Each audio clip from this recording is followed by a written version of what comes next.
ਰਾਮਕਲੀ ਰਾਗ ਦੇ ਵਿੱਚੋਂ ਪੰਚਮ ਪਾਤਸ਼ਾਹ ਧੰਨ ਸ੍ਰੀ ਗੁਰੂ ਅਰਜਨ ਦੇਵ ਸਾਹਿਬ ਨੇ ਬਖਸ਼ਿਸ਼ ਕੀਤੇ ਨੇ। ਧੰਨ ਗੁਰੂ ਗ੍ਰੰਥ ਸਾਹਿਬ ਸੱਚੇ ਪਾਤਸ਼ਾਹ ਜੀ ਦਾ ਪਾਵਨ ਪਵਿੱਤਰ ਅੰਗ 891 ਹੈ। ਸਤਿਗੁਰੂ ਜੀ ਨੇ ਰਹਿਮਤ ਕਰਦਿਆਂ ਹੋਇਆਂ ਇਹ ਅਗੰਮੀ ਵਾਕ, ਅਗੰਮੀ ਬੋਲ ਸਾਡੀ ਕਲਿਆਣ ਵਾਸਤੇ, ਸਾਡੇ ਭਲੇ ਵਾਸਤੇ, ਸਮੁੱਚੇ ਜਗਤ ਦੀ ਕਲਿਆਣ ਵਾਸਤੇ, ਜਿਹੜਾ ਵੀ ਇਹਨੂੰ ਭਾਵਨਾ ਦੇ ਨਾਲ ਪੜ੍ਹ ਲਵੇ, ਸਰਵਣ ਕਰ ਲਵੇ, ਆਪਣੇ ਹਿਰਦੇ 'ਚ ਵਸਾ ਲਵੇ। ਗੁਰਬਾਣੀ ਨੇ ਕਿਸੇ ਨਾਲ ਕੋਈ ਵਿਤਕਰਾ ਨਹੀਂ ਕਰਨਾ, ਇੱਕ ਤਿਲ ਨਹੀਂ ਭੰਨੈ ਘੱਲ ਹੈ। ਜਿਹੜਾ ਵੀ ਭਾਵਨਾ ਦੇ ਨਾਲ ਸਰਵਣ ਕਰੇਗਾ, ਸਤਿਗੁਰਾਂ ਨੇ ਉਹਦੀ ਝੋਲੀ ਹੀ ਰਹਿਮਤਾਂ ਦੇ ਨਾਲ ਭਰ ਦੇਣੀ ਆ। ਸਤਿਗੁਰੂ ਸਾਹਿਬ ਮਹਾਰਾਜ ਸੱਚੇ ਪਾਤਸ਼ਾਹ ਜੀ ਨੇ ਅੱਜ ਦੇ ਪਾਵਨ ਪਵਿੱਤਰ ਮੁਖਵਾਕ ਸਾਹਿਬ ਦੇ ਵਿੱਚ, ਜਿਹੜਾ ਧੰਨ ਗੁਰੂ ਗ੍ਰੰਥ ਸਾਹਿਬ ਜੀ ਦੇ 891 ਅੰਗ ਤੋਂ ਸਾਨੂੰ ਅੱਜ ਪ੍ਰਾਪਤ ਹੋਇਆ ਹੈ, ਆਪ ਜੀ ਇਸ ਪਾਵਨ ਪਵਿੱਤਰ ਸ਼ਬਦ ਨੂੰ ਵੇਖ ਸਕਦੇ ਹੋ, ਪੜ੍ਹ ਸਕਦੇ, ਵਿਚਾਰ ਸਕਦੇ। ਧੰਨ ਗੁਰੂ ਗ੍ਰੰਥ ਸਾਹਿਬ ਜੀ ਦਾ ਬੇਸ਼ੱਕ ਆਪ ਜੀ ਮੋਬਾਈਲ ਦੇ ਵਿੱਚ ਬੜੀ ਸਹੂਲਤ ਹੈ। ਅੱਜ ਅਸੀਂ ਆਈ ਗ੍ਰੰਥ ਭਰ ਕੇ ਜਾਂ ਹੋਰ ਗੁਰਬਾਣੀ ਦੇ ਜਿਹੜੇ ਐਪ ਹਨ ਉਹਨਾਂ ਤੋਂ ਵੀ ਇਸ ਪਾਵਨ ਪਵਿੱਤਰ ਸ਼ਬਦ ਨੂੰ ਕੱਢ ਕੇ ਪੜ੍ਹ ਸਕਦੇ ਹਾਂ, ਤੇ ਜ਼ਰੂਰ ਪੜ੍ਹਨਾ ਚਾਹੀਦਾ ਹੈ। ਧੰਨ ਗੁਰੂ ਅਰਜਨ ਦੇਵ ਸਾਹਿਬ ਜੀ ਸੱਚੇ ਪਾਤਸ਼ਾਹ ਨੇ ਅੱਜ ਰਹਿਮਤ ਕਰਦਿਆਂ ਹੋਇਆਂ ਤਤ ਦੇ ਸਿਖਰ ਦੀ ਸਿਰੇ ਦੀ ਗੱਲ ਇਹ ਕੀਤੀ ਹੈ। ਪਾਤਸ਼ਾਹ ਜੀ ਕਹਿੰਦੇ ਆ, ਰਾਮਕਲੀ ਮਹੱਲਾ ਪੰਜਵਾਂ, ਬੀਜ ਮੰਤਰ ਹਰ ਕੀਰਤਨ ਗਾਓ, ਆਗੈ ਮਿਲੀ ਨਿਥਾਵੇ ਥਾਓ, ਗੁਰ ਪੂਰੇ ਕੀ ਚਰਣੀ ਲਾਗ, ਜਨਮ ਜਨਮ ਕਾ ਸੋਇਆ ਜਾਗ। ਅੱਗੇ ਰਹਾਉ ਦੇ ਬੋਲ ਨੇ, ਹਰ ਹਰ ਜਾਪ ਜਪਲਾ, ਗੁਰ ਕਿਰਪਾ ਤੇ ਹਿਰਦੈ ਵਾਸੈ, ਭਉ ਜਲ ਪਾਰ ਪਰਲਾ। ਰਹਾਉ। ਧੰਨ ਗੁਰੂ ਅਰਜਨ ਦੇਵ ਸਾਹਿਬ ਰਹਿਮਤ ਕਰਕੇ ਸਾਨੂੰ ਉਸ ਅਕਾਲ ਪੁਰਖ ਵਾਹਿਗੁਰੂ ਦੀ ਬੰਦਗੀ, ਉਹਦਾ ਸਿਮਰਨ, ਉਹਦਾ ਭਜਨ। ਇੱਕ ਬੇਨਤੀ ਜ਼ਰੂਰ ਕਰਾਂਗਾ, ਕਿਉਂਕਿ ਅਕਸਰ ਜਦੋਂ ਵਾਰ-ਵਾਰ ਗੁਰਬਾਣੀ ਦੇ ਵਿੱਚੋਂ ਐਸੇ ਬੋਲ ਸਾਨੂੰ ਪੜ੍ਹਨ, ਸੁਣਨ ਵਾਸਤੇ, ਵਿਚਾਰਨ ਦੇ ਲਈ ਪ੍ਰਾਪਤ ਹੁੰਦੇ ਨੇ, ਉਸ ਵੇਲੇ ਅਸੀਂ ਅਕਸਰ ਹੀ ਕਹਿ ਦਿੰਦੇ ਹਾਂ ਰੋਜ਼-ਰੋਜ਼ ਉਹੀ ਗੱਲ ਸੱਚੇ ਪਾਤਸ਼ਾਹ ਜੀ ਕਰ ਰਹੇ ਆ। ਕਿਉਂਕਿ ਸਤਿਗੁਰੂ ਸਾਹਿਬ ਮਹਾਰਾਜ ਸੱਚੇ ਪਾਤਸ਼ਾਹ ਦੀ ਰੱਬੀ ਬਾਣੀ ਸਾਡੇ ਇਸ ਮਨੁੱਖਾ ਜੀਵਨ ਨੂੰ ਸਫਲ ਕਰਨਾ ਚਾਹੁੰਦੀ ਹੈ। ਬਾਕੀ ਦੇ ਕੰਮਕਾਜ ਉਹ ਬਾਕੀ ਜੂਨਾਂ ਵੀ ਕਰ ਰਹੀਆਂ ਨੇ, ਆਪਣੇ ਪਰਿਵਾਰ ਨੂੰ ਪਾਲਣਾ ਪੋਸਣਾ, ਆਪਣੇ ਬੱਚਿਆਂ ਦੀ ਸੰਭਾਲ ਕਰਨੀ। ਕੇਵਲ ਆਪਾਂ ਇੱਥੋਂ ਤੱਕ ਸੀਮਤ ਨਹੀਂ ਰਹਿਣਾ। ਅੱਜ ਵੀ ਮੇਰੇ ਸਾਹਿਬ ਨੇ ਰਹਿਮਤ ਕਰਕੇ ਇਹ ਬੋਲ ਬਖਸ਼ਿਆ ਹੈ ਕਿ ਹਰ ਹਰ ਜਾਪ ਜਪਲਾ, ਹੈ ਭਾਈ ਜਪਿਆ ਕਰ। ਉਸ ਅਕਾਲ ਪੁਰਖ ਵਾਹਿਗੁਰੂ ਦਾ ਨਾਮ ਜਪਣਾ ਹੀ ਤੇਰੇ ਜੀਵਨ ਦਾ ਲਕਸ਼ ਤੇ ਤੇਰੇ ਜੀਵਨ ਦਾ ਮਨੋਰਥ ਹੋਣਾ ਚਾਹੀਦਾ ਹੈ। ਇਸ ਤੋਂ ਪਿੱਛੇ ਹੋਰ ਬਾਕੀ ਦੇ ਕੰਮ ਉਹ ਸੈਕੰਡਰੀ ਨੇ, ਉਹ ਦੂਜੇ ਨੰਬਰ ਦੇ ਉੱਤੇ ਆ। ਸਭ ਤੋਂ ਜ਼ਰੂਰੀ ਜਿਹੜਾ ਉਹ ਇਹ ਆ ਕਿ ਸਰੰਜਾਮ ਲਾਗ ਭਵਜਲ ਤਰਨ ਕੈ, ਜਨਮ ਬਿਰਥਾ ਜਾਤ ਰੰਗ ਮਾਇਆ ਕੈ। ਰੋਜ਼ਾਨਾ ਪੜ੍ਹ ਰਹੇ ਹਾਂ ਆਪਾਂ ਇਹ ਬੋਲ, ਸ੍ਰੀ ਰਹਿਰਾਸ ਸਾਹਿਬ ਦੇ ਵਿੱਚ ਰੋਜ਼ਾਨਾ ਆਪਾਂ ਪੜ੍ਹਦੇ ਹਾਂ, ਰੋਜ਼ਾਨਾ ਆਪਾਂ ਸੁਣ ਰਹੇ ਹਾਂ। ਹੁਣ ਸਤਿਗੁਰੂ ਸੱਚੇ ਪਾਤਸ਼ਾਹ ਜੀ ਨੇ ਅੱਜ ਦੇ ਇਹਨਾਂ ਪਾਵਨ ਪਵਿੱਤਰ ਬੋਲਾਂ ਦੇ ਵਿੱਚ ਸਾਡੇ ਤੇ ਰਹਿਮਤ ਕੀਤੀ ਆ, ਸਾਨੂੰ ਸਮਝਾਇਆ। ਪਾਤਸ਼ਾਹ ਕਹਿੰਦੇ ਰਹਾਉ ਵਾਲੇ ਬੋਲਾਂ 'ਚ, ਕਹਿੰਦੇ ਕਿ ਹਰ ਹਰ ਜਾਪ ਜਪਲਾ, ਤੂੰ ਜਪਿਆ ਕਰ, ਉਸ ਹਰੀ ਨੂੰ ਵਾਰ-ਵਾਰ ਜਪਿਆ ਕਰ। ਇਹਨੂੰ ਆਪਾਂ ਅੱਗੇ ਵੀ ਇੱਕ ਦਿਨ ਇਵੇਂ ਸਮਝਿਆ ਸੀ ਕਿ ਅਸੀਂ ਅਕਸਰ ਹੀ ਸਵਾਲ ਕਰਦੇ ਹਾਂ ਜੀ, ਕਿੰਨਾ ਕੁ ਜਪਣਾ ਚਾਹੀਦਾ ਤੇ ਕਿਵੇਂ ਜਪਣਾ ਚਾਹੀਦਾ, ਕਿੱਥੇ ਬਹਿ ਕੇ ਜਪਣਾ ਚਾਹੀਦਾ ਹੈ, ਕਿੰਨਾ ਹਾਲਾਤਾਂ ਦੇ ਵਿੱਚ ਜਪਣਾ ਚਾਹੀਦਾ ਹੈ। ਤੇ ਰੱਬੀ ਬਾਣੀ ਨੇ ਇਹਦਾ ਨਿਰਣਾ ਕਰਕੇ ਸਾਨੂੰ ਸਮਝਾਇਆ ਹੈ ਕਿ ਅੱਗ ਕਦੇ ਪੁੱਛਦੀ ਨਹੀਂ, ਉਹ ਕਦੇ ਰੱਜਦੀ ਨਹੀਂ। ਜੋ ਕੁਝ ਮਰਜ਼ੀ ਉਹਦੇ 'ਚ ਸੁੱਟੀ ਜਾਓ, ਉਹ ਸਾੜ ਸੁਆਹ ਕਰੀ ਜਾਂਦੀ ਹੈ। ਮਾਰੂਥਲ ਰੇਤੇ ਦੇ ਵਿੱਚ ਜਿੰਨਾ ਮਰਜ਼ੀ ਮੀਂਹ ਪਈ ਜਾਏ, ਉਹ ਕਦੇ ਰੱਜਦਾ ਨਹੀਂ। ਰਾਜਾ ਭਾਵੇਂ ਬੇਸ਼ੱਕ ਬੁੱਢਾ ਹੋ ਗਿਆ ਹੋਵੇ, ਉਹਦੇ ਕੇਸ ਧੌਲੇ ਹੋ ਚੁੱਕੇ ਹੋਣ, ਉਹਦੇ ਕੋਲੋਂ ਤੁਰਿਆ ਨਾ ਜਾਂਦਾ ਹੋਵੇ, ਉਹਦੀ ਆਵਾਜ਼ ਜਿਹੜੀ ਉਹ ਨਾ ਨਿਕਲਦੀ ਹੋਵੇ, ਫਿਰ ਵੀ ਰਾਜ ਕਰਦਿਆਂ ਉਹ ਥੱਕਦਾ ਨਹੀਂ। ਉਹ ਕਹਿੰਦਾ ਮੈਂ ਅਜੇ ਹੋਰ ਰਾਜ ਕਰਾਂਗਾ, ਮੈਂ ਅਜੇ ਹੋਰ ਰਾਜ ਕਰਾਂਗਾ। ਪਰ ਸਭ ਤੋਂ ਵੱਧ ਜੇ ਸਵਾਲ ਕੀਤਾ ਜਾਂਦਾ ਹੈ ਤੇ ਸਭ ਤੋਂ ਵੱਧ ਸਵਾਲ ਹੀ ਇਹ ਕੀਤਾ ਜਾਂਦਾ ਆ ਕਿ ਭਾਈ ਕਿੰਨਾ ਕੁ ਚਿਰ ਜਪਿਆਂ ਗੱਲ ਬਣੇਗੀ। ਉਸ ਅਕਾਲ ਪੁਰਖ ਵਾਹਿਗੁਰੂ ਦਾ ਸਿਮਰਨ ਕਿੰਨੀ ਕੁ ਦੇਰ ਕੀਤਿਆਂ ਗੱਲ ਬਣਨੀ ਆ। ਪਾਤਸ਼ਾਹ ਆਖਦੇ ਆ ਕਿ ਮਾਰੂ ਮੀਂਹ ਨਾ ਤ੍ਰਿਪਤਿਆ, ਅੱਗੀ ਲਹੇ ਨਾ ਭੁੱਖ, ਰਾਜਾ ਰਾਜ ਨਾ ਤ੍ਰਿਪਤਿਆ, ਸਾਇਰ ਭਰੇ ਕਿ ਸੁੱਖ, ਨਾਨਕ ਸੱਚੇ ਨਾਮ ਕੀ ਕੇਤੀ ਪੁੱਛਾ ਪੁੱਛ। ਸਭ ਤੋਂ ਵੱਧ ਸਵਾਲ ਹੀ ਇਹ ਕੀਤਾ ਜਾ ਰਿਹਾ, ਕਿੰਨਾ ਕੁ ਚਿਰ ਜਪਣਾ ਪਏਗਾ। ਤੇ ਸਤਿਗੁਰੂ ਨੂੰ ਜੇ ਪੁੱਛੀਏ ਤੇ ਮੇਰੇ ਪਾਤਸ਼ਾਹ ਆਖਦੇ ਆ, ਜਪ ਮਨ ਸਤਨਾਮ, ਸਦਾ ਸਤਨਾਮ। ਇੱਥੇ ਨਹੀਂ ਕਿਹਾ ਕਿ ਇਕੱਲਾ ਸਵੇਰੇ, ਇੱਥੇ ਨਹੀਂ ਕਿਹਾ ਕਿ ਇਕੱਲਾ ਦੁਪਹਿਰੇ ਜਾਂ ਇਕੱਲਾ ਸ਼ਾਮ ਨੂੰ। ਜਪ ਮਨ ਸਤਨਾਮ, ਸਦਾ ਸਤਨਾਮ। ਤੇ ਸਤਿਗੁਰੂ ਦੇ ਬਦਲੇ ਪ੍ਰਾਪਤੀ ਕੀ ਹੈ? ਹਲਤ ਪਲਤ ਮੁਖ ਉਜਲ ਹੋਈ ਹੈ, ਨਿਤ ਧਿਆਈਐ ਹਰ ਪੁਰਖ ਨਿਰੰਜਨਾ। ਮੁਖ ਉਜਲਾ ਹੋ ਜਾਏਗਾ, ਲੋਕ ਵੀ ਸਵਰੇਗਾ, ਪਰਲੋਕ ਵੀ। ਇਕੱਲਾ ਪਰਲੋਕ ਨਹੀਂ, ਇੱਥੇ ਦੂਜੇ ਧਰਮਾਂ ਵਾਂਗ ਇਹ ਗੱਲ ਨਹੀਂ ਕਹੀ ਜਾਂਦੀ ਕਿ ਤੁਸੀਂ ਇੱਥੋਂ ਵਾਲਾ ਜੋ ਕੁਝ ਖੱਟਿਆ ਕਮਾਇਆ ਵਾ ਉਹ ਲਿਆ ਕੇ ਸਾਰਾ ਸਾਨੂੰ ਦੇ ਦਿਓ। ਇਵੇਂ ਕੀਤਾ ਜਾਂਦਾ ਸੀ, ਖਾਸ ਕਰਕੇ ਬਨਾਰਸ ਦੀ ਧਰਤੀ ਤੇ, ਹਰਿਦੁਆਰ ਦੀ ਧਰਤੀ ਤੇ, ਜਿਹਨੂੰ ਮੇਰੇ ਗੁਰੂ ਰਾਮਦਾਸ ਮਹਾਰਾਜ ਜੀ ਆਖਦੇ ਆ, ਮਕਰ ਪ੍ਰਾਗ ਦਾਨ ਬਹੁ ਕੀਏ ਸਿਰ ਕਰਵਤ ਧਰਾਏ। ਮਾਘ ਦੇ ਮਹੀਨੇ ਦੀ ਜਦੋਂ ਸੰਗਰਾਂਦ ਹੁੰਦੀ ਸੀ ਤੇ ਅਕਸਰ ਭੋਲੇ ਭਾਲੇ ਲੋਕਾਂ 'ਚ ਇਹ ਗੱਲ ਕਹੀ ਜਾਂਦੀ ਹੁੰਦੀ ਸੀ ਕਿ ਤੁਸੀਂ ਏਦਾਂ ਕਰੋ, ਜੋ ਕੁਝ ਤੁਹਾਡੇ ਪਾਸ ਹੈ ਉਹ ਸਾਰੇ ਦਾ ਸਾਰਾ ਸਾਨੂੰ ਦੇ ਦਿਓ। ਤੇ ਅੱਗੋਂ ਉਹ ਪੁੱਛਦੇ ਵੀ ਅਸੀਂ ਕੀ ਕਰਨਾ ਹੈ? ਉਹ ਕਹਿੰਦੇ ਤੁਸੀਂ ਆ ਉੱਚਾ ਬੋੜ ਆ, ਬੋੜ ਤੇ ਚੜੋ ਤੇ ਆ ਥੱਲੇ ਆਰਾ ਪਿਆ ਹੋਇਆ ਏ, ਆਰੇ ਤੇ ਛਾਲ ਮਾਰ ਕੇ ਤੇ ਖਤਮ ਹੋ ਜਾਓ, ਤੇ ਤੁਹਾਨੂੰ ਅੱਗੇ ਪਰਲੋਕ ਦੇ ਵਿੱਚ ਅਸੀਂ ਪਲਾਟ ਕੱਟ ਦਿੱਤਾ ਹੈ, ਤੁਹਾਨੂੰ ਉੱਥੇ ਸਵਰਗ ਮਿਲ ਜਾਣਾ ਆ। ਇੱਥੇ ਇਹ ਬਾਤ ਨਹੀਂ ਆ। ਇੱਥੇ ਸਤਿਗੁਰੂ ਸਾਹਿਬ ਮਹਾਰਾਜ ਕਿਰਪਾ ਕਰਦੇ ਆ, ਹਲਤ ਪਲਤ ਦੋਏ ਲਿਹੋ ਸਵਾਰ, ਰਾਮ ਨਾਮ ਅੰਤਰ ਉਰਧਾਰ, ਪੂਰੇ ਗੁਰ ਕੀ ਪੂਰੀ ਦਿਖਿਆ, ਜਿਸ ਮਨ ਬਸੈ ਤਿਸ ਸਾਚ ਪਰੀਖਿਆ। ਇੱਥੇ ਲੋਕ ਪਹਿਲਾਂ ਸਵਾਰਿਆ ਜਾਂਦਾ ਤੇ ਪਰਲੋਕ ਦੀ ਗੱਲ ਬਾਅਦ ਵਿੱਚ ਕੀਤੀ ਜਾਂਦੀ ਆ। ਪਰ ਅਸੀਂ ਸਵਾਲ ਬਹੁਤ ਇਸ ਗੱਲ ਦਾ ਕਰਦੇ ਹਾਂ ਕਿ ਸਾਨੂੰ ਕਿੰਨੀ ਦੇਰ ਜਪਣਾ ਚਾਹੀਦਾ ਤੇ ਕਿਵੇਂ ਜਪਣਾ ਚਾਹੀਦਾ। ਜਦੋਂ ਬੱਚੇ ਨੂੰ ਭੁੱਖ ਲੱਗੀ ਹੋਵੇ, ਉਹ ਸ਼ਬਦਾਂ ਵੱਲ ਖਿਆਲ ਨਹੀਂ ਕਰਦਾ, ਉਹਦੇ ਵਿਲਕਣ ਤੋਂ ਉਹਦੀ ਮਾਂ ਸਮਝ ਜਾਂਦੀ ਹੈ, ਉਹਦੇ ਰੋਣ ਤੋਂ ਉਹਦੀ ਮਾਂ ਇਸ ਗੱਲ ਨੂੰ ਜੱਜ ਕਰ ਲੈਂਦੀ ਕਿ ਮੇਰਾ ਬੱਚਾ ਭੁੱਖਾ ਹੈ। ਉਹ ਉਹਨੂੰ ਕੀ ਕਹਿ ਕੇ ਆਵਾਜ਼ ਮਾਰ ਰਿਹਾ ਹੈ, ਉਹ ਬਹਿ ਕੇ ਦੁੱਧ ਪੀ ਰਿਹਾ ਹੈ, ਉਹ ਖਲੋ ਕੇ ਪੀ ਰਿਹਾ ਹੈ। ਕਈ ਵਾਰ ਬੱਚੇ ਆਪਾਂ ਘਰਾਂ ਵਿੱਚ ਵੇਖਦੇ ਹਾਂ, ਉਹ ਬੋਤਲ ਆਪਣੇ ਹੱਥ ਵਿੱਚ ਲੈ ਕੇ ਤੁਰਿਆਂ ਫਿਰਦਿਆਂ ਵੀ ਆਪਣੀ ਖੁਰਾਕ ਲੈ ਰਹੇ ਆ। ਤੇ ਇਸੇ ਤਰ੍ਹਾਂ ਹੀ ਜਿੱਥੇ ਗੁਰਬਾਣੀ ਨੇ ਸਾਨੂੰ ਅੰਮ੍ਰਿਤ ਵੇਲੇ ਦੀ ਸੰਭਾਲ ਕਰਨ ਵਾਸਤੇ ਉਪਦੇਸ਼ ਕੀਤਾ ਹੈ, ਨਾਮ ਜਪਣ ਵਾਸਤੇ ਉਪਦੇਸ਼ ਕੀਤਾ ਹੈ, ਉੱਥੇ ਉੱਠਦਿਆਂ ਬਹਿੰਦਿਆਂ ਵੀ ਉਹਦਾ ਨਾਮ ਜਪਣਾ ਹੈ। ਤੇ ਇਹ ਅੱਜ ਦੇ ਹੁਕਮਨਾਮੇ 'ਚ, ਜਿਹਨੂੰ ਅਸੀਂ ਭਾਵਨਾ ਨਾਲ ਰੋਜ਼ਾਨਾ ਸੀਸ ਝੁਕਾ ਕੇ ਸਰਵਣ ਕਰਦੇ ਹਾਂ, ਕਿ ਇਹ ਬੋਲ ਗੁਰੂ ਰਾਮਦਾਸ ਮਹਾਰਾਜ ਜੀ ਦੇ ਘਰੋਂ ਸਾਨੂੰ ਪ੍ਰਾਪਤ ਹੋਏ ਨੇ। ਉਹਨਾਂ ਅਗੰਮੀ ਬੋਲਾਂ ਵਿੱਚ ਮੇਰੇ ਸਤਿਗੁਰਾਂ ਨੇ ਰਹਿਮਤ ਕੀਤੀ ਹੈ। ਮੇਰੇ ਪਾਤਸ਼ਾਹ ਕਹਿੰਦੇ ਆ ਕਿ ਹੇ ਭਾਈ, ਹਰ ਹਰ ਜਾਪ ਜਪ ਲਾ। ਜਪਲਾ ਤੋਂ ਭਾਵ ਜਪਿਆ। ਤੇ ਜਿਹੜੇ ਜਿਹੜੇ ਉਸ ਪਰਮਾਤਮਾ ਦਾ ਨਾਮ ਜਪਦੇ ਆ, ਗੁਰ ਕਿਰਪਾ ਤੇ ਹਿਰਦੈ ਵਾਸੈ ਭਉਜਲ ਪਾਰ ਪਰਲਾ। ਪਾਤਸ਼ਾਹ ਜੀ ਕੀ ਪ੍ਰਾਪਤ ਹੋਏਗਾ? ਇਸ ਲੋਕ ਦੇ ਸੁੱਖ ਵੀ, ਹਲਤ ਸੁੱਖ, ਪਲਤ ਸੁੱਖ, ਨਿਤ ਸੁੱਖ ਸਿਮਰਨੋ। ਨਾਮ ਗੋਬਿੰਦ ਕਾ ਸਦਾ ਲੀਜੈ, ਨਿਤ ਜਪੀਐ ਸਾਸ ਗਿਰਾਸ ਨਾਉ ਪਰਵਤਦਿਗਾਰ ਦਾ।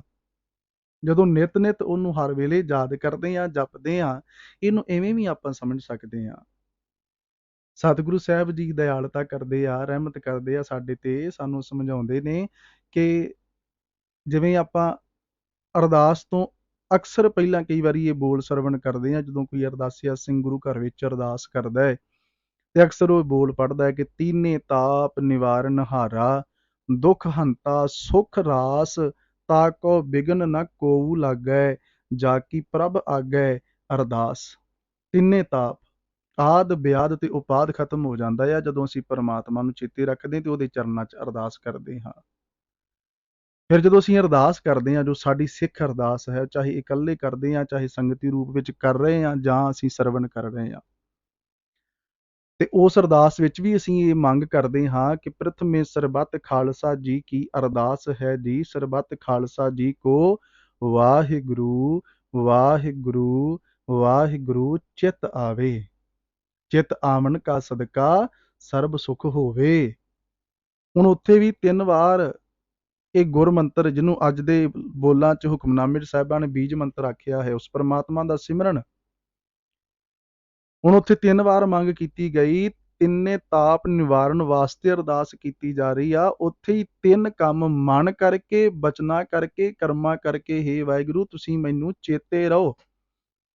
ਮੈਂ ਮਨ ਕਰਕੇ ਵੀ ਜੇ ਕਿਸੇ ਦਾ ਬੁਰਾ ਚਿਤਵਣ ਲੱਗਾ ਤੇ ਉਸੇ ਵੇਲੇ ਮੈਨੂੰ ਤੁਹਾਡੀ ਯਾਦ ਆ ਜਾਏ ਤੇ ਮੈਂ ਕਿਸੇ ਦੇ ਬਾਰੇ ਗਲਤ ਫੁਰਨਾ ਆਪਣੇ ਮਾਈਂਡ ਵਿੱਚ ਲੈ ਕੇ ਹੀ ਨਾ ਆਵਾਂ।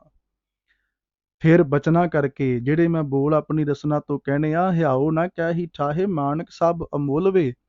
ਮੈਂ ਕੋਈ ਐਸਾ ਬੋਲ ਵੀ ਨਾ ਰਸਨਾ ਤੋਂ ਕਵਾਂ ਜਿਹਦੇ ਨਾਲ ਕਿਸੇ ਦਾ ਹਿਰਦਾ ਦੁਖੇ। ਇਹ ਵੀ ਸਿਮਰਨ ਆ ਜੀ, ਉਹਨੂੰ ਚੇਤੇ ਰੱਖਦਿਆਂ ਹੋਇਆਂ।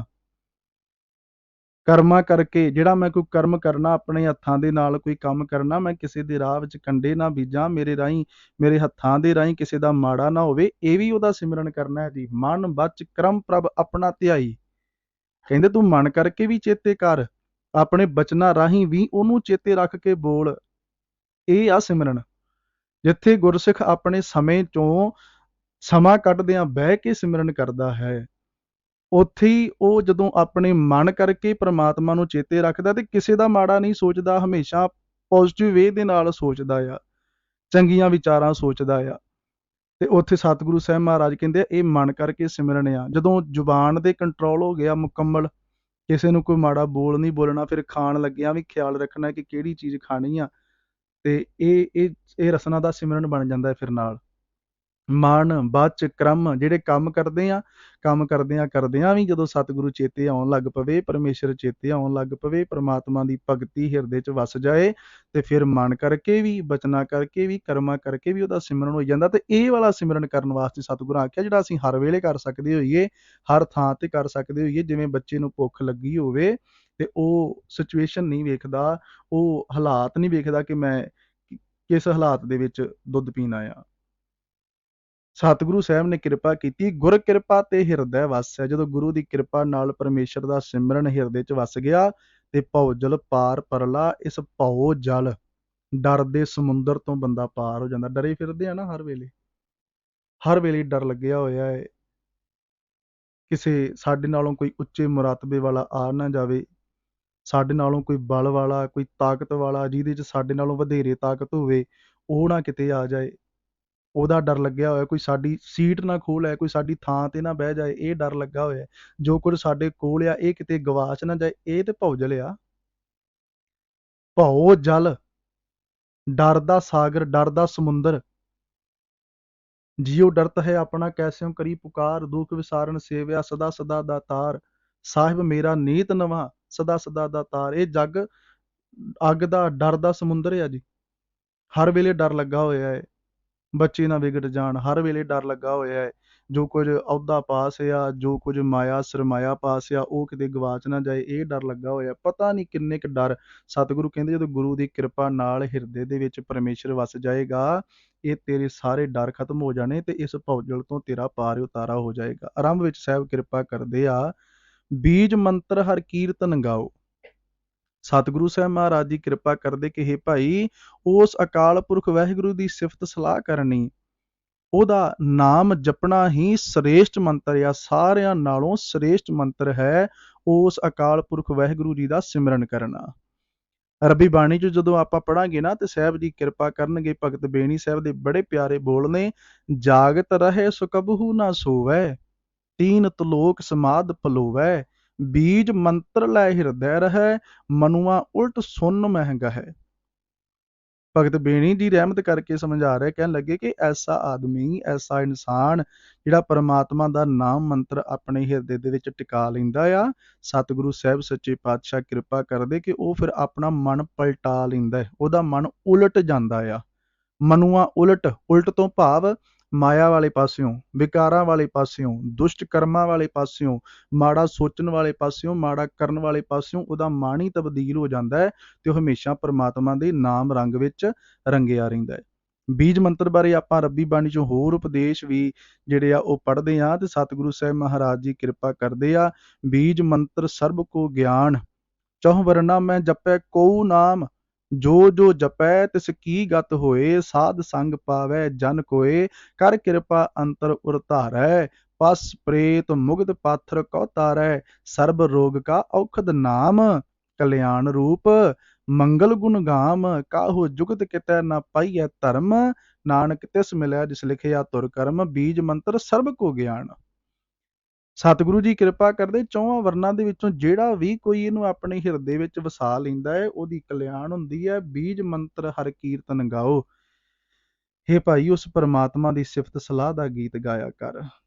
ਇਹੀ ਤੇ ਉਹ ਮੰਤਰ ਹੈ ਕਿ ਪ੍ਰੇਮ ਦੇ ਨਾਲ ਉਹਦਾ ਜਪਿਆ ਹੋਇਆ ਨਾਮ, ਉਹਦੀ ਕੀਤੀ ਹੋਈ ਬੰਦਗੀ ਦੇ ਦੁਆਰਾ ਉਸ ਪਰਮਾਤਮਾ ਨੂੰ ਵਸ ਭਗਤ ਆਪਣੇ 'ਚ ਕਰ ਲੈਂਦੇ ਨੇ। ਉਹ ਧਾਰਨਾ ਪੜ੍ਹਿਆ ਕਰਦੇ ਸੀ ਨਾ ਵਡੇਰੇ ਕਿ ਰੱਬ ਵਸ ਭਗਤਾਂ ਨੇ ਕੀਤਾ ਪ੍ਰੇਮ ਦੀਆਂ ਪਾ ਕੇ ਡੋਰੀਆਂ। ਇਹ ਉਹ ਪ੍ਰੇਮ ਦੀ ਡੋਰੀ, ਉਹਦੇ ਮੰਤਰ ਨੂੰ ਜਪਣਾ, ਉਹਨੂੰ ਚੇਤੇ ਕਰਨਾ, ਉਹਦਾ ਸਿਮਰਨ ਕਰਨਾ, ਹਰ ਵੇਲੇ ਉਹਦੀ ਯਾਦ ਵਿੱਚ, ਵਿਗਾਸ ਵਿੱਚ ਰਹਿਣਾ। ਨਾਨਕ ਭਗਤਾਂ ਸਦਾ ਵਿਗਾਸ, ਸੁਣਿਐ ਦੁਖ ਪਾਪ ਕਾ ਨਾਸ। ਸਾਹਿਬ ਫਿਰ ਕਿਰਪਾ ਕਰਦੇ ਜਿਹੜਾ ਹਿਰਦੇ 'ਚ ਵਸਾ ਲੈਂਦਾ ਹੈ ਜੀ, ਆਗੈ ਮਿਲੀ ਨਿਥਾਵੈ ਥਾਉ। ਉਹਨੂੰ ਜਗਤ ਵਿੱਚ ਵੀ ਸੁੱਖ ਮਿਲਦਾ ਆ, ਉਹਦਾ ਆਉਣ ਵਾਲਾ ਜੀਵਨ ਵੀ ਚੰਗਾ ਬਣਦਾ ਆ, ਸ੍ਰੇਸ਼ਟ ਬਣਦਾ ਆ, ਸੁੱਖਾਂ ਸਹਿਤ ਬਣਦਾ ਹੈ, ਉਹਦੀ ਕਲਿਆਣ ਹੁੰਦੀ ਹੈ। ਸਾਹਿਬ ਜੀ ਕਿਰਪਾ ਕਰਕੇ ਸਮਝਾਉਂਦੇ ਆ, ਪਾਤਸ਼ਾਹ ਕਹਿੰਦੇ ਇੱਥੇ ਵੀ ਤੇ ਅਗਾਂਹ ਆਗਿਆ ਮਿਲੀ ਨਿਥਾਵੈ ਥਾਉ, ਪਰਲੋਕ ਵਿੱਚ ਵੀ ਉਹਨੂੰ ਠੋਕਰਾਂ ਨਹੀਂ ਖਾਣੀਆਂ ਪੈਂਦੀਆਂ, ਚੋਟਾਂ ਨਹੀਂ ਖਾਣੀਆਂ ਪੈਂਦੀਆਂ, ਉੱਥੇ ਵੀ ਉਹਨੂੰ ਗੁਰੂ ਚਰਨਾਂ 'ਚ ਥਾਂ ਪ੍ਰਾਪਤ ਹੁੰਦਾ ਹੈ। ਗੁਰ ਪੂਰੇ ਕੀ ਚਰਨੀ ਲਾਗ, ਜਨਮ ਜਨਮ ਕਾ ਸੋਇਆ ਜਾਗ। ਉਹਦੇ ਸਤਿਗੁਰੂ ਸਾਹਿਬ ਮਹਾਰਾਜ ਕਿਰਪਾ ਕਰਦੇ ਕਿ ਹੇ ਭਾਈ, ਜਦੋਂ ਗੁਰੂ ਚਰਨਾਂ ਵਿੱਚ ਢਹਿ ਪਵਾਂਗੇ ਨਾ, ਗੁਰਪੂਰੇ ਕੀ ਚਰਨੀ ਲਾਗ, ਜਦੋਂ ਗੁਰੂ ਚਰਨਾਂ ਨਾਲ ਜੁੜ ਜਾਵਾਂਗੇ, ਗੁਰੂ ਕੀ ਸ਼ਰਨ ਵਿੱਚ ਪੈ ਜਾਵਾਂਗੇ, ਤੇ ਜਨਮਾਂ ਜਨਮਾਂ ਦੇ ਜਿਹੜੇ ਸੁੱਤੇ ਪਏ ਆਪਾਂ, ਇਹਨੂੰ ਹੁਣ ਧਿਆਨ ਨਾਲ ਸਮਝੀਏ ਥੋੜਾ ਜਿਹਾ। ਅਸੀਂ ਕਹਿੰਦੇ ਅਸੀਂ ਤੇ ਰਾਤ ਸੁੱਤੇ ਸੀ, 2-4 ਘੰਟੇ 5 ਘੰਟੇ ਸੁੱਤੇ ਸੀ, ਉਸ ਤੋਂ ਬਾਅਦ ਉੱਠ ਪਏ, ਅੱਖਾਂ ਖੁੱਲੀਆਂ, ਮਤਲਬ ਜਾਗੇ ਹੋਏ ਆ, ਅਸੀਂ ਜਾਗ ਰਹੇ ਆ। ਪਰ ਇਹਨੂੰ ਬੜੇ ਧਿਆਨ ਦੇ ਨਾਲ ਜੇ ਸਮਝੀਏ ਤੇ ਸਤਿਗੁਰੂ ਜੀ ਰੱਬੀ ਬਾਣੀ 'ਚ ਸਾਨੂੰ ਸਮਝਾਉਂਦੇ ਆ ਕਿ ਕੱਲੀਆਂ ਅੱਖਾਂ ਖੁੱਲੀਆਂ ਹੋਈਆਂ ਜਾਗਣ ਦਾ ਸਬੂਤ ਨਹੀਂ ਹੁੰਦੀਆਂ। ਵੇਖਿਆ ਨਾ, ਕਈ ਵਾਰੀ ਆਪਾਂ ਅੱਖਾਂ ਖੋਲ੍ਹ ਕੇ ਬੈਠੇ ਹੁੰਦੇ ਆ ਤੇ ਅਸੀਂ ਕਿਤੇ ਹੋਰ ਹੀ ਆਪਣੀਆਂ ਸੋਚਾਂ ਵਿਚਾਰਾਂ 'ਚ ਗੁੰਮੇ ਹੁੰਦੇ, ਸਾਡੀਆਂ ਅੱਖਾਂ ਸਾਹਮਣੇ ਕੁਝ ਹੋ ਰਿਹਾ ਹੁੰਦਾ ਹੈ, ਕੁਝ ਵਰਤ ਰਿਹਾ ਹੁੰਦਾ ਹੈ ਵਰਤਾਰਾ, ਤੇ ਅਸੀਂ ਬਿਲਕੁਲ ਅਵੇਸਲੇ ਜਿਹੇ ਹੋ ਕੇ ਬੈਠੇ, ਅੱਖਾਂ ਤੇ ਖੁੱਲੀਆਂ, ਪਰ ਜਦੋਂ ਕੋਈ ਬੰਦਾ ਕਹਿੰਦਾ ਸੀ ਕਹਿੰਦੇ ਨਹੀਂ ਮੇਰਾ ਧਿਆਨ ਨਹੀਂ ਸੀ, ਉਹ ਅਗਲਾ ਕਹਿੰਦਾ ਤੂੰ ਵੇਖ ਤੇ ਰਿਹਾ ਸੀ। ਮਤਲਬ ਅੱਖਾਂ ਦੇ ਨਾਲ ਵੇਖਦਿਆਂ ਹੋਇਆਂ ਵੀ ਕਈ ਵਾਰੀ ਅਸੀਂ ਕਿਤੇ ਡੂੰਘੀਆਂ ਸੋਚਾਂ ਵਿੱਚ ਗਵਾਚੇ ਹੁੰਦੇ ਆ। ਰੱਬੀ ਬਾਣੀ 'ਚ ਮੇਰੇ ਸਾਹਿਬਾਂ ਆਖਿਆ ਅੱਖਾਂ ਸੁੱਤੀਆਂ ਪਈਆਂ ਨੇ, ਤੇ ਜਗਿਆਸੂ ਨੇ ਆਖਿਆ ਪਾਤਸ਼ਾਹ ਅੱਖਾਂ ਖੁੱਲੀਆਂ ਨੇ, ਤੇ ਪਾਤਸ਼ਾਹ ਕਹਿੰਦੇ ਨਹੀਂ, ਨੈਣੋ ਨੀਂਦ ਪਰ ਦ੍ਰਿਸ਼ਟ ਵਿਕਾਰ, ਅੱਖਾਂ ਤੇ ਸੁੱਤੀਆਂ ਨੇ, ਪਰਾਇਆ ਰੂਪ ਤੱਕ ਤੱਕ ਕੇ ਖੁਆਰ ਹੋਈਆਂ ਬੈਠੀਆਂ, ਆਪਣਾ ਅਸਲ ਕੰਮ ਕਰ ਹੀ ਨਹੀਂ ਰਹੀਆਂ ਜਿਹੜਾ ਇਹਨਾਂ ਨੂੰ ਕਰਨਾ ਚਾਹੀਦਾ ਸੀ। ਇਹਨਾਂ ਨੂੰ ਤੇ ਉਹ ਕੰਮ ਕਰਨਾ ਚਾਹੀਦਾ ਸੀ ਜਿਹੜਾ ਭਗਤ ਫਰੀਦ ਸਾਹਿਬ ਜੀ ਆਖਦੇ ਆ ਕਿ ਜਦੋਂ ਉਹ ਤਸਵੀਰ ਆਪਾਂ ਕਈ ਵਾਰੀ ਵੇਖਦੇ ਹਾਂ, ਹਾਲਾਂਕਿ ਉਹ ਕਾਲਪਨਿਕ ਹੈ, ਪਰ ਉਹਦੇ ਥੱਲੇ ਲਿਖੇ ਹੋਏ ਬੋਲ ਗੁਰੂ ਗ੍ਰੰਥ ਸਾਹਿਬ ਵਿੱਚ ਦਰਜ ਨੇ ਕਿ ਇਹ ਦੋਏ ਨੈਣਾ ਮਤ ਛੋਹੋ ਫਿਰ ਦੇਖਣ ਕੀ ਆਸ। ਉੱਥੇ ਆਪਾਂ ਤਸਵੀਰ ਵੇਖਦੇ ਹਾਂ, ਇੱਕ ਬਜ਼ੁਰਗ ਲੇਟਿਆ ਹੋਇਆ ਹੈ, ਉਹਨੇ ਕਿਸੇ ਬੜੇ ਮੋਟੇ ਲੱਕੜ ਦੇ ਟਾਹਣ ਨੂੰ ਢੋ ਲਾਈ ਹੈ, ਤੇ ਸਾਹਮਣੇ ਰੁੱਖ ਦੇ ਉੱਤੇ ਕਾਂ ਉਹਦੇ ਵੱਲ ਵੇਖ ਰਹੇ ਨੇ, ਤੇ ਉਹ ਉਹਨਾਂ ਵੱਲ 2 ਉਂਗਲਾਂ ਕਰਕੇ ਇਸ਼ਾਰਾ ਕਰ ਰਿਹਾ ਹੈ ਕਿ ਇਹ 2 ਅੱਖਾਂ ਨਾ ਛੂਹੋ। ਅਸਲ ਦੇ ਵਿੱਚ ਇੱਥੇ ਭਗਤ ਫਰੀਦ ਸਾਹਿਬ ਵਿਕਾਰਾਂ ਨੂੰ ਕਹਿ ਰਿਹਾ, ਇਹ ਦੋਏ ਨੈਣਾ ਮਤ ਛੋਹੋ ਫਿਰ ਦੇਖਣ ਕੀ ਆਸ। ਆਪਾਂ ਐਵੇਂ ਵੀ ਸਮਝੀਏ ਇਸ ਬਾਣੀ ਨੂੰ ਕਿ ਇਹਨਾਂ ਨੇਤਰਾਂ ਦਾ ਜਿਹੜਾ ਅਸਲ ਕੰਮ ਆ ਕਿ ਇਹ ਨੇਤਰੋ ਮੇਰੇ ਹੋ ਹਰ ਤੁਮ ਮਹਿ ਜੋਤ ਧਰੀ, ਹਰ ਬਿਨ ਅਵਰ ਨਾ ਦੇਖੋ ਕੋਈ, ਤੇ ਜੇ ਉਹਦੇ ਤੋਂ ਬਗੈਰ ਕੁਝ ਹੋਰ ਵੇਖ ਰਹੀਆਂ ਤੇ ਇਹਦਾ ਮਤਲਬ ਜੇ ਅੱਖਾਂ ਸੁੱਤੀਆਂ ਨੇ। ਕਦੋਂ ਇਹਨਾਂ ਗੱਲਾਂ ਨੂੰ ਆਪਾਂ ਸਮਝ ਪਾਵਾਂਗੇ? ਕਦੋਂ ਗੁਰੂ ਗ੍ਰੰਥ ਸਾਹਿਬ ਸੱਚੇ ਪਾਤਸ਼ਾਹ ਦੀ ਰੱਬੀ ਬਾਣੀ ਨੂੰ ਪੜ੍ਹ ਸੁਣ ਕੇ ਆਪਣੇ ਜੀਵਨ ਨੂੰ ਸਵਾਰਾਂਗੇ, ਤੇ ਕਦੋਂ ਸਾਡਾ ਜੀਵਨ ਗੁਰਬਾਣੀ ਮੁਤਾਬਕ ਬਣੇਗਾ ਜੀ। ਸਾਡਾ ਤੇ ਦਿਨ ਰਾਤ ਇਵੇਂ ਬਤੀਤ ਹੋ ਰਿਹਾ ਹੈ, ਕਦੇ ਆਪਣੇ ਆਪ ਨੂੰ ਐਸਾ ਸਵਾਲ ਹੀ ਨਹੀਂ ਕੀਤਾ ਕਿ ਇਹ ਅੱਖਾਂ ਖੁੱਲ੍ਹਦੀਆਂ ਨੇ ਸਵੇਰ ਤੋਂ ਲੈ ਕੇ ਸ਼ਾਮ ਤੱਕ 80% ਇਹ 80% ਵਿਕਾਰ ਮੈਲ ਨੇਤਰਾਂ ਦੇ ਨਾਲ ਅਸੀਂ ਵੇਖਦੇ ਹਾਂ, ਪਰਾਇਆ ਰੂਪ ਤੱਕ ਕੇ, ਪਰਾਇਆ ਤਨ ਤੱਕ ਕੇ, ਪਰਾਇਆ ਧਨ ਤੱਕ ਕੇ, ਕਿਸੇ ਦੀ ਸ਼ੌਹਰਤ, ਕਿਸੇ ਦਾ ਅਹੁਦਾ, ਕਿਸੇ ਦੀ ਚੜ੍ਹਾਈ ਵੇਖ ਕੇ ਖੁਆਰ ਹੋਈ ਜਾ ਰਹੇ ਹਾਂ, ਅੰਦਰੋਂ ਅੰਦਰ ਹੀ ਕਲਪੀ ਜਾਂਦੇ ਹਾਂ। ਇਹਦਾ ਮਤਲਬ ਹੈ ਜੇ ਸੁੱਤੀਆਂ ਨੇ ਇਹ, ਤੇ ਸਾਹਿਬ ਆਖਦੇ ਆ ਨੈਣੋ ਨੀਂਦ ਪਰ ਦ੍ਰਿਸ਼ਟ ਵਿਕਾਰ, ਅੱਖਾਂ ਸੁੱਤੀਆਂ ਪਈਆਂ, ਜਾਗ ਭਈ, ਜਾਗ ਲੈ ਮਨ ਜਾਗਣ ਹਾਰੇ। ਇਹ ਵੇਲਾ ਤੇਰੇ ਜਾਗਣ ਦਾ ਆ, ਸੌਣ ਦਾ ਨਹੀਂ। ਤੇ ਜਾਗਣਾ ਕੱਲਾ ਅੱਖਾਂ ਦਾ ਖੁੱਲੇ ਰਹਿਣਾ ਜਾਗਣਾ ਨਹੀਂ, ਜਾਗਣਾ ਕੱਲਾ ਆਪਣੇ ਕੰਮ ਕਾਜ ਕਰੀ ਜਾਣਾ ਜਾਗਣਾ ਨਹੀਂ। ਜਾਗਣਾ ਆ ਜਦੋਂ ਅਸੀਂ ਉਸ ਜਾਗਣਾ ਜਾਗਣ ਨੀਕਾ ਹਰ ਕੀਰਤਨ ਮੈਂ ਜਾਗਣਾ, ਉਹ ਜਾਗਣ ਦੀ ਗੱਲ ਸਾਹਿਬ ਕਰ ਰਹੇ ਆ। ਪਾਤਸ਼ਾਹ ਅੱਗੇ ਕਿਰਪਾ ਕਰਕੇ ਸਮਝਾਉਂਦੇ ਆ, ਕਹਿੰਦੇ ਜਨਮ ਜਨਮ ਕਾ ਸੋਇਆ ਜਾਗ, ਭਈ ਤੂੰ ਜਾਗ ਪਵੇਂਗਾ। ਉਸ ਅਕਾਲ ਪੁਰਖ ਵਾਹਿਗੁਰੂ ਪਰਮੇਸ਼ਰ ਦੇ ਜਦੋਂ ਨਾਮ ਤੇਰੇ ਹਿਰਦੇ 'ਚ ਵਸ ਗਿਆ ਗੁਰੂ ਦੀ ਕਿਰਪਾ ਦੇ ਨਾਲ, ਤੇ ਤੇਰਾ ਅੰਦਰ ਜਾਗ ਪਵੇਗਾ। ਜਾਗੇ ਹੋਏ ਦੀ ਕੀ ਨਿਸ਼ਾਨੀ ਹੁੰਦੀ ਆ ਜੀ? ਜਿਹੜਾ ਜਾਗ ਰਿਹਾ ਹੁੰਦਾ ਉਹ ਆਪਣਾ ਘਰ ਕਦੀ ਲੁੱਟਣ ਨਹੀਂ ਦਿੰਦਾ। ਕਿਹੜੇ ਘਰ ਲੁੱਟੇ ਜਾਂਦੇ ਨੇ? ਉਹ ਘਰ ਲੁੱਟੇ ਜਾਂਦੇ ਆ ਜਿਸ ਘਰ 'ਚ ਸਾਰੇ ਜੀਅ ਸੁੱਤੇ ਹੋਣ। ਕੋਈ ਇੱਕ ਅੱਧਾ ਬੰਦਾ ਘਰ 'ਚ ਜਾਗਦਾ ਹੋਵੇ ਤੇ ਉਹ ਘਰ ਕਦੇ ਲੁੱਟਿਆ ਨਹੀਂ ਜਾਂਦਾ। ਸਤਿਗੁਰੂ ਸਾਹਿਬ ਮਹਾਰਾਜ ਅੱਗੇ ਕਿਰਪਾ ਕਰਦੇ ਆ, ਹਰ ਹਰ ਜਾਪ ਜਪ ਲਾ। ਪਾਤਸ਼ਾਹ ਜੀ ਕਿਰਪਾ ਕਰਦੇ ਨੇ ਕਿ ਇਹ ਭਾਈ ਉਸ ਪਰਮਾਤਮਾ ਦਾ ਨਾਮ ਜਪਿਆ ਕਰ, ਤੇ ਪਰਮਾਤਮਾ ਦਾ ਨਾਮ ਜਪਣ ਨਾਲ ਗੁਰ ਕਿਰਪਾ ਤੇ ਹਿਰਦੈ ਵਾਸੈ ਭਉਜਲ ਪਾਰ ਪਰਲਾ। ਗੁਰੂ ਦੀ ਕਿਰਪਾ ਨਾਲ ਹੀ ਪਰਮਾਤਮਾ ਦਾ ਨਾਮ ਹਿਰਦੇ ਦੇ ਵਿੱਚ ਵਸਦਾ ਏ, ਤੇ ਫਿਰ ਨਾਮ ਜਪਣ ਵਾਲਾ ਸੰਸਾਰ ਸਮੁੰਦਰ ਤੋਂ ਪਾਰ ਲੰਘ ਜਾਂਦਾ ਹੈ। ਉਹਦੇ ਡਰ, ਉਹਦੇ ਤੌਖਲੇ, ਉਹਦੇ ਭਉ, ਉਹਦੇ ਭਰਮ ਸਾਰੇ ਦੇ ਸਾਰੇ ਜਿਹੜੇ ਨੇ ਉਹ ਖਤਮ ਹੋ ਜਾਂਦੇ ਆ। ਅੱਗੇ ਸਾਹਿਬ ਕਿਰਪਾ ਕਰ ਰਿਹਾ, ਨਾਮ ਨਿਧਾਨ ਧਿਆਏ ਮਨ ਅਟਲ। ਹੇ ਮਨ, ਤੂੰ ਪ੍ਰਮਾਤਮਾ ਉਹ ਅਕਾਲ ਪੁਰਖ ਵਾਹਿਗੁਰੂ ਦਾ ਸਿਮਰਨ ਕਰ ਜਿਹੜਾ ਖਜ਼ਾਨਾ ਕਦੇ ਮੁੱਕਦਾ ਹੀ ਨਹੀਂ। ਉਹਨੂੰ ਦਿਨ ਰਾਤ ਸਿਮਰਦਾ ਰਹਿ। ਸਹਿਸਕ੍ਰਿਤੀ ਸ਼ਲੋਕ ਧੰਨ ਗੁਰੂ ਗ੍ਰੰਥ ਸਾਹਿਬ ਮਹਾਰਾਜ ਜੀ ਦੇ ਵਿੱਚ ਬੋਲ ਗੁਰੂ ਅਰਜਨ ਦੇਵ ਸਾਹਿਬ ਜੀ ਦੇ ਪਾਤਸ਼ਾਹ ਜੀ ਆਖਦੇ ਆ, ਜਿਵੇਂ ਕੋਈ ਕਾਮੀ ਕਾਮ ਨਾਲ ਕਦੇ ਤ੍ਰਿਪਤ ਨਹੀਂ ਹੁੰਦਾ, ਚੋਰੀ ਕਰਨ ਵਾਲਾ ਚੋਰੀ ਨਾਲ ਤ੍ਰਿਪਤ ਨਹੀਂ ਹੁੰਦਾ, ਕੋਈ ਅਮਲ ਪੀਣ ਵਾਲਾ, ਨਸ਼ਾ ਪੀਣ ਵਾਲਾ ਨਸ਼ੇ ਦੇ ਨਾਲ ਕਦੇ ਰੱਜਦਾ ਨਹੀਂ। ਤੇ ਕਹਿੰਦੇ ਜਿਹੜੇ ਸੰਤ ਜਨ ਹੁੰਦੇ ਨੇ ਨਾ, ਉਹਦਾ ਨਾਮ ਜਪਦੇ, ਉਹਦੀ ਬੰਦਗੀ ਕਰਦੇ ਆ, ਕਹਿੰਦੇ ਉਹ ਪ੍ਰਮਾਤਮਾ ਦਾ ਨਾਮ ਜਲ ਪੀਂਦੇ ਨੇ, ਭਾਵ ਪ੍ਰਮਾਤਮਾ ਦਾ ਸਿਮਰਨ ਕਰਦੇ, ਤੇ ਉਹ ਵੀ ਕਦੇ ਤ੍ਰਿਪਤ ਨਹੀਂ ਹੁੰਦੇ। ਪੀਵਤੰਗ ਸੰਤ ਨਾ ਤ੍ਰਿਪਯਤੇ। ਸਹਿਸਕ੍ਰਿਤੀ ਸ਼ਲੋਕ ਮਹੱਲਾ ਪੰਜਵਾਂ। ਧੰਨ ਗੁਰੂ ਅਰਜਨ ਦੇਵ ਸਾਹਿਬ ਕਿਰਪਾ ਕਰਦੇ ਕਹਿਣ ਲੱਗੇ, ਉਹ ਵੀ ਕਦੇ ਰੱਜਦੇ ਨਹੀਂ, ਉਹ ਦਿਨ ਰਾਤ ਉਹਦਾ ਨਾਮ ਜਪਦੇ ਰਹਿੰਦੇ, ਤੇ ਉਹ ਕਦੇ ਖਜ਼ਾਨਾ ਮੁੱਕਦਾ ਵੀ ਨਹੀਂ, ਉਹ ਹਮੇਸ਼ਾ ਸਿਮਰਦੇ ਰਹਿੰਦੇ ਹਨ। ਤਾਂ ਛੂਟੈ ਮਾਇਆ ਕੇ ਪਟਲ, ਤੇ ਮਾਇਆ ਦੇ ਪਰਦੇ ਉਹਨਾਂ ਦੇ ਪਾੜ ਜਾਂਦੇ ਨੇ। ਜਿਹੜੇ ਪਰਮਾਤਮਾ ਦਾ ਸਿਮਰਨ ਕਰਦੇ ਆ, ਅਸੀਂ ਕਰਾਂਗੇ ਤੇ ਸਾਡੇ ਵੀ ਇਹ ਮਾਇਆ ਦੇ ਬੰਧਨਾਂ ਤੋਂ ਖਲਾਸੀ ਹੋ ਜਾਵੇਗੀ। ਗੁਰ ਕਾ ਸ਼ਬਦ ਅੰਮ੍ਰਿਤ ਰਸ ਪੀਓ, ਤਾਂ ਤੇਰਾ ਹੋਏ ਨਿਰਮਲ ਜੀਓ। ਹੈ ਭਾਈ, ਆਤਮਿਕ ਜੀਵਨ ਦੇਣ ਵਾਲਾ ਅੰਮ੍ਰਿਤ, ਉਸ ਪ੍ਰਮਾਤਮਾ ਦਾ ਨਾਮ ਰੂਪੀ ਅੰਮ੍ਰਿਤ ਤੂੰ ਨਿਤ ਰਸ ਲੈ ਕੇ ਪੀਂਦਾ ਰਹਿ, ਤੇਰਾ ਹਿਰਦਾ, ਤੇਰੀ ਜਿੰਦ, ਤੇਰਾ ਮਨ ਪਵਿੱਤਰ ਹੋ ਜਾਏਗਾ। ਗਲਤ ਫੁਰਨਾ ਹੀ ਕੋਈ ਨਹੀਂ ਆਉਣਾ ਫਿਰ ਕਿਸੇ ਪ੍ਰਕਾਰ ਵੀ। ਸੋਧਤ ਸੋਧਤ ਸੋਧ ਵਿਚਾਰਾ, ਬਿਨ ਹਰ ਭਗਤ ਨਹੀਂ ਛੁਟਕਾਰਾ। ਪਾਤਸ਼ਾਹ ਕਹਿੰਦੇ ਆ, ਚਾਰ ਚੁਫੇਰੇ ਸੋਧ ਕਰਕੇ, ਸੋਧ ਤੋਂ ਭਾਵ ਕਿ ਚੰਗੀ ਤਰ੍ਹਾਂ ਪਰਖ ਕਰਕੇ ਵੇਖ ਲਿਆ, ਚੰਗੀ ਤਰ੍ਹਾਂ ਵਿਚਾਰ ਕਰਕੇ ਵੇਖ ਲਿਆ ਕਿ ਭਗਤੀ ਤੋਂ ਬਿਨਾਂ ਕਿਤੇ ਛੁਟਕਾਰਾ ਨਹੀਂ ਹੈਗਾ। ਪਾਠ ਪੜਿਓ ਔਰ ਵੇਦ ਵਿਚਾਰਿਓ, ਨਿਵਲ ਭੁਵੰਗਮ ਸਾਧੇ, ਪੰਜ ਜਨਾਂ ਸਿਉ ਸੰਗ ਨਾ ਛੁਟਕਿਓ, ਅਧਿਕ ਅਹੰ ਬੁਧ ਬਾਧੇ ਪਿਆਰੇ, ਇਨ ਬਿਦ ਮਿਲਣ ਨਾ ਜਾਈ, ਮੈਂ ਕੀਏ ਕਰਮ ਅਨੇਕਾਂ, ਹਾਰ ਪਰਿਓ ਸੁਆਮੀ ਕੈ ਦੁਆਰੈ, ਦੀਜੈ ਬੁੱਧ ਵਿਵੇਕਾ। ਹਿਰਦਾ ਨਿਰਮਲ ਹੋ ਗਿਆ, ਬਾਕੀ ਫਿਰ ਹੋਰ ਕੋਈ ਕਰਮ ਧਰਮ ਕਰਨ ਦੀ ਲੋੜ ਨਹੀਂ ਰਹਿ ਜਾਣੀ। ਕੇਵਲ ਉਸ ਅਕਾਲ ਪੁਰਖ ਵਾਹਿਗੁਰੂ ਦੀ ਭਗਤੀ ਬੰਦਾ ਕਰਦਾ ਹੈ, ਤੇ ਉਸ ਭਗਤੀ ਤੋਂ ਬਿਨਾਂ ਮੇਰੇ ਸਾਹਿਬ ਆਖਦੇ ਆ ਕਿਤੇ ਵੀ ਛੁਟਕਾਰਾ ਨਹੀਂ। ਇਹ ਗੱਲ ਅਸੀਂ ਚੰਗੀ ਤਰ੍ਹਾਂ ਵਿਚਾਰ ਲਈ ਹੈ। ਸਾਹਿਬ ਅੱਗੇ ਕਿਰਪਾ ਕਰਦੇ ਆ, ਸੋ ਹਰ ਭਜਨ ਸਾਧ ਕੈ ਸੰਗ। ਗੁਰੂ ਕੀ ਸੰਗਤ ਵਿੱਚ ਆ ਕੇ ਉਸ ਪ੍ਰਮਾਤਮਾ ਦੀ ਭਗਤੀ ਪ੍ਰਾਪਤ ਹੁੰਦੀ ਹੈ। ਮਨ ਤਨ ਰਾਪੈ ਹਰ ਕੈ ਰੰਗ, ਮਨ ਤੇ ਤਨ ਦੋਵੇਂ ਹੀ ਉਹਦੇ ਰੰਗ 'ਚ ਰੰਗੇ ਜਾਂਦੇ ਆ। ਮਨ ਰੰਗੇ ਦੀ ਨਿਸ਼ਾਨੀ ਉਹ ਮਾੜਾ ਸੋਚਦਾ ਨਹੀਂ, ਤਨ ਰੰਗੇ ਦੀ ਨਿਸ਼ਾਨੀ ਹੱਥ ਪੈਰ ਕਿਸੇ ਦਾ ਬੁਰਾ ਨਹੀਂ ਕਰਦੇ, ਰਸਨਾ ਕਿਸੇ ਨੂੰ ਬੁਰਾ ਬੋਲਦੀ ਨਹੀਂ, ਨੇਤਰ ਫਿਰ ਗਲਤ ਵੇਖਦੇ ਨਹੀਂ, ਕਿਉਂਕਿ ਜਾਗ ਪਿਆ ਨਾ ਜੀ। ਜਦੋਂ ਜਾਗ ਪਿਆ ਤੇ ਫਿਰ ਸਮਾਂ ਸਫਲ ਹੋ ਗਿਆ।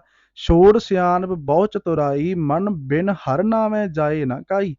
ਸਾਹਿਬ ਕਿਰਪਾ ਕਰਦੇ, ਤੂੰ ਬਾਕੀ ਦੀਆਂ ਚਤੁਰਾਈਆਂ ਸਿਆਣਪਾਂ ਛੱਡ, ਮੇਰਾ ਇਦਾਂ ਉਧਾਰ ਹੋ ਜਾਏਗਾ, ਮੇਰਾ ਸ਼ਾਇਦ ਇਦਾਂ ਉਧਾਰ ਹੋ ਜਾਏਗਾ। ਕਿਸੇ ਪ੍ਰਕਾਰ ਕੋਈ ਤੇਰਾ ਉਧਾਰ ਨਹੀਂ ਹੋਣਾ ਜਿੰਨੀ ਦੇਰ ਤੂੰ ਭਗਤੀ ਨਹੀਂ ਕਰਦਾ। ਕੇਵਲ ਹਿਰਦੇ ਦੇ ਵਿੱਚ ਪਰਮਾਤਮਾ ਦਾ ਨਾਮ ਵਸੇ ਤਾਂ ਭਰਮ ਰੂਪੀ ਕਾਈ ਦੂਰ ਹੋ ਜਾਂਦੀ ਆ। ਦੂਜੇ ਪਾਸੇ ਕਾਈ ਦੇ ਅਰਥ ਇਹ ਵੀ ਹੋਰ ਕੋਈ ਵੀ ਚੀਜ਼, ਕੋਈ ਵੀ ਜਿਹੜੀ ਆ ਉਹ ਕੰਮ ਨਹੀਂ ਆਉਂਦੀ ਇੱਕ ਪਰਮਾਤਮਾ ਦੀ ਭਗਤੀ ਤੋਂ ਬਿਨਾਂ। ਦਇਆ ਧਾਰੀ ਗੋਬਿੰਦ ਗੋਸਾਈ, ਹਰ ਹਰ ਨਾਨਕ ਟੇਕ ਟਿਕਾਈ। ਸਾਹਿਬ ਕਿਰਪਾ ਕਰਦੇ ਆ, ਹੇ ਧਰਤੀ ਦੇ ਪਾਲਣਹਾਰ, ਹੇ ਅਕਾਲ ਪੁਰਖ ਵਾਹਿਗੁਰੂ ਜੀ, ਤੁਸੀਂ ਹੀ ਸਾਰਿਆਂ ਤੇ ਦਇਆ ਕਰਦੇ ਹੋ, ਤੁਸੀਂ ਹੀ ਸਾਰਿਆਂ ਤੇ ਰਹਿਮਤ ਕਰਦੇ ਹੋ। ਧੰਨ ਗੁਰੂ ਅਰਜਨ ਦੇਵ ਸਾਹਿਬ ਮਹਾਰਾਜ ਸਮਝਾ ਰਹੇ ਆ ਕਿ ਜਿਸ ਮਨੁੱਖ ਦੇ ਉੱਤੇ ਧਰਤੀ ਦਾ ਪਾਲਣਹਾਰਾ, ਧਰਤੀ ਦਾ ਖਸਮ ਗੋ ਸਾਈਂ, ਗੋ ਮਤਲਬ ਧਰਤੀ, ਸਾਈਂ ਮਤਲਬ ਮਾਲਕ, ਜਿਹਦੇ ਤੇ ਧਰਤੀ ਦਾ ਮਾਲਕ ਕਿਰਪਾ ਕਰ ਦੇਵੇ, ਹਰ ਹਰ ਨਾਨਕ ਟੇਕ ਟਿਕਾਈ, ਸਤਿਗੁਰੂ ਸੱਚੇ ਪਾਤਸ਼ਾਹ ਕਿਰਪਾ ਕਰ ਦਿਓ। ਫਿਰ ਇਨਸਾਨ ਪਰਮਾਤਮਾ ਤੋਂ ਬਗੈਰ ਹੋਰ ਕਿਸੇ ਦਾ ਵੀ ਆਸਰਾ ਨਹੀਂ ਤੱਕਦਾ, ਹਮੇਸ਼ਾ ਹੀ ਉਸ ਅਕਾਲ ਪੁਰਖ ਵਾਹਿਗੁਰੂ ਜੀ ਦੀ ਬੰਦਗੀ ਦੇ ਵਿੱਚ ਰਹਿੰਦਾ ਹੈ। ਸਤਿਗੁਰੂ ਸਾਹਿਬ ਮਹਾਰਾਜ ਸੱਚੇ ਪਾਤਸ਼ਾਹ ਜੀਆਂ ਨੇ ਅੱਜ ਦੇ ਇਹ ਪਾਵਨ ਪਵਿੱਤਰ ਬੋਲ ਜਿਹੜੇ